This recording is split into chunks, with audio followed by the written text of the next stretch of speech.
Hello everyone, this is Dan Hales with Modern Trust. Nice to see you all again. Today we're going to talk about something that's important for every single person that has a living trust. And that is, what do you do with your bank accounts? If you have a living trust, don't make the mistake that most people do, which is forgetting to put the account in the trust. You go to all the time and expense and trouble of creating a living revocable trust. And if you don't put your bank account into the trust, it's going to go through probate potentially anyway. So this is one of the very vital steps that you have to take care of if you create a living trust. First, you have to create the trust, but secondly, you have to fund it. And funding a trust does include titling your bank accounts in the name of the trust. Now, there are different types of bank accounts, so let's talk a little bit about which ones would need to go into the trust and which ones potentially could be left outside the trust. The types of accounts that you always want to make sure are in your living trust are your personal checking and savings accounts, as opposed to business accounts or IRA or 401k accounts. So if you have a personal checking or savings account and it's just in your name, remember, if you're gone, something happens to you, then there's no living human being on that account anymore. And when the family shows up and the successor trustee shows up to access that account to pay bills, they're not going to be able to because your name is the only one on the account. However, if the bank account says Tom and Linda Jones, trustees of the Jones Family Trust, for example, and God forbid something happens to you, your successor trustee can show up with either letters from a doctor or, God forbid, a death certificate. Could be your death certificate. But they will be able to access that account if it's in the name of the trust. If they show up and it's just Tom and Linda Jones and the successor trustees' names are not on there, or the name of the trust is not on the account, then it's going to go through probate. So if you have a personal checking or savings account, make sure it says your names, comma, trustees of the Jones Family Trust, dated 2024, or whatever the date of the trust is. Now, what if you have a business account? If you have a business account that's in a corporation or a limited liability company, those accounts don't need to go into the living trust. What does need to go into the trust is the corporation itself or the limited liability company itself. So make sure you do a stock assignment or an LLC assignment, or you amend the operating agreement of the LLC. That will put the entire company into the trust, including all bank accounts, savings accounts, properties, inventory, goodwill, client list. The whole company should go into the account or into the trust, and that'll include everything that's in the company. So don't retitle your business account in the name of the living trust. Instead, put the whole business into the living trust. Now, sometimes clients will ask me, look, I don't have a lot of money in my checking account. Can I leave that outside my trust? And the answer is, well, yes. Technically, if you want to leave a small account, personal checkings or savings, that's what we're talking about, outside the trust, you can, but make sure at least at a minimum you have a beneficiary on that account or beneficiaries. So the beneficiaries might be all your children. It could be equal or it could not be equal. And if you kick the bucket, that account is still going to go to the kids without probate. So if you don't want to take the time or make the effort to put the personal checking and savings account into the trust, at least make sure you've got some beneficiaries on it. Clients also ask me, well, what's the difference between putting beneficiaries on it and having it in the name of the trust? There are some subtle but important differences. First, let's say you have Matthew and Elizabeth as the beneficiaries on the bank account, 50-50. It's not in the trust, it's just Matthew and Elizabeth. Something happens to you. Now the account is going to go to the beneficiaries 50-50. And if Matthew and Elizabeth are both alive, they're going to get the account 50-50. But here's the difference. If Matthew died before you, then Elizabeth will get the whole account. If Elizabeth died before you, but Matthew's still alive, then Matthew will get the whole account. So it's kind of last man or woman standing kind of thing when it comes to beneficiaries on a bank account. It's not as thorough as the living trust. This is the difference. If you had the account in the trust instead, and something happens to you, and let's assume in the first scenario that Matthew is not alive, the oldest son is not alive, and the trust says all that belong to Matthew from the trust will go equally to Matthew's children, and the other half to Elizabeth, the daughter, then that's what's going to happen. Matthew's half will go to his children, your grandchildren, or even great-grandchildren, and they'll get Matthew's half, and Elizabeth will still get her half. But that's not what happens with a regular checking or savings account.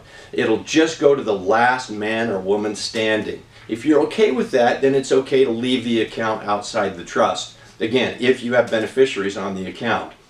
But the living trust is more thorough. It's got layers and levels, and if one beneficiary's gone, the trust should say where that beneficiary's share will go. To his or her children, to his or her spouse, or maybe to the surviving siblings.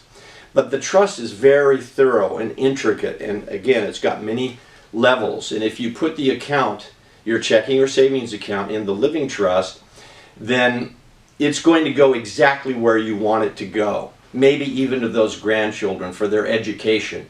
And maybe they have to be 30 years old before they get all their money, or they have to graduate from college before they get all their money.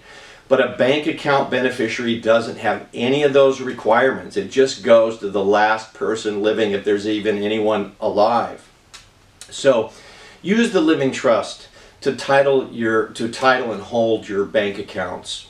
And the other thing you'll find, it's very convenient. If you want to change the beneficiaries on your bank accounts, if you have actually named people as beneficiaries on your bank accounts, you're going to have to go down to the bank and fill out a lot of forms and enter the new changed beneficiaries. It's rather cumbersome to have to do that. On the other hand, if you were smart and you titled your checking or savings accounts in the name of the trust, you'll never have to go to the bank again. If you want to change your beneficiaries, all you have to do is amend your living trust. And you might have a huge amendment that changes all the beneficiaries, the shares, in many different ways. But that doesn't have to be reflected on the bank account. The bank account will just say the Jones Family Trust, or the Washington Family Trust, or whatever the name of the trust is. So it's easy to change the trust, and that has the effect of changing the beneficiaries on all of your accounts that are in the living trust. It's a lot easier than having to go down to the banks one by one and change your accounts. Another question that I get a lot from clients is, what if I don't have any beneficiaries? And what if I don't want to put the account in my trust? I hear a lot of what ifs. You know, people want to know what's the easiest possible way to get into trouble. And that's basically what a lot of these half measures result in. So here's one of the what ifs that I get a lot. What if I don't put the account in my trust?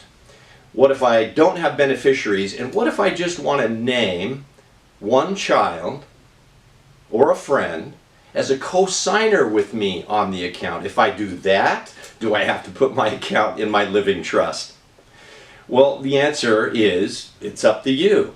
If you add, let's say, your oldest or youngest or favorite child on the bank account with you, it's not in the living trust, and there are no beneficiaries, you're just adding somebody as a co-signer, maybe so they can write checks. Maybe so they can help you pay your bills. Maybe so they can go shopping for you using that account. So what's going to happen if you get hit by a bus? If that happens, where does that account go? There are no beneficiaries. It's not in the living trust. Well, of course, it's going to go to the co-signer that you added.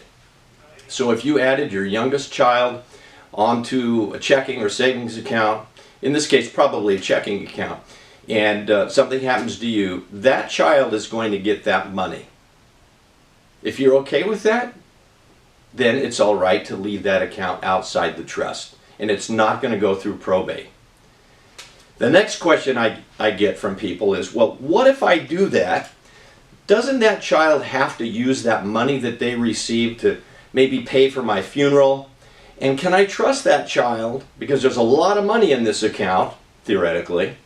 I hope you have a large checking account.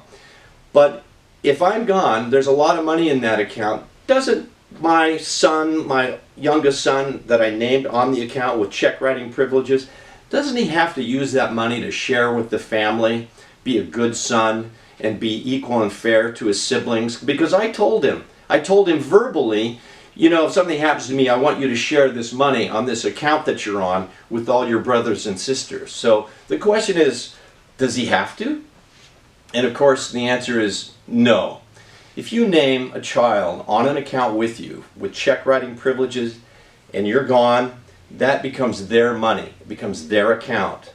It's not in your trust. Remember, because you wanted to do the shortcut, the quick and easy way. Instead of putting it in the living trust, you just wanted to add junior on your account. So if you did that and you're gone, all that money becomes junior's. It's not part of your probate estate. It's not part of your living trust. It just goes to junior. And guess what? Junior can move to Mexico. He can move to Florida.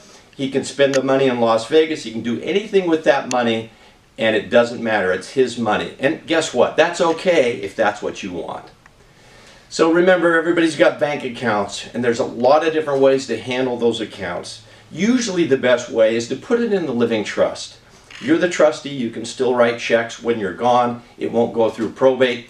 If you become incapacitated, your successor trustee can access that for your benefit until you recover. The alternatives are to add beneficiaries or have a co-signer. But typically that's not as good or comprehensive or thorough as simply putting it into the trust. So good luck. Get down to the bank. Make sure it's in your living trust. If not, make sure you have beneficiaries on there. Thanks, everybody.